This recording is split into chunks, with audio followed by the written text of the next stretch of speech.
Taorian'ny Zakabe tamin'ny taona 2014 izay natao tany Antsiranana dia nanapa-kevitra ny teo anivon'ny fikambanan'ny mpikabary malagasy fa atao tafiditra ao anatin'ny tetikasa isa-taona mihitsy izy ity fiarovana sy fikajiana ny tontolo iainana ity, tsy amin'ny fotoana fambolekazo ihany fa na amin'ny fotoana hafa ary izahay dia miofana momba an'izany miara-miasa amin'ny ofisy nasionaly momba ny tontolo iainana zany na ny ONE.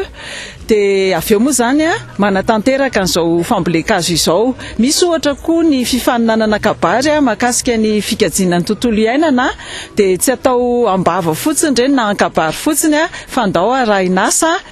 Tety faritany moa zany ity fambolekazo ataona isa-taona ity na ny fiofanana dia efa nisy ohatra ny tany Tomasina ny tao Antananarivo dia tamin'ity fotoana ity zany dia aty Antsirabe indray teto Andraikiba fiarah-miasa amin'ny faritany Fipimahan-Antsirabe no nanatanterahana izany fambolekazo izany. Marihana moa fa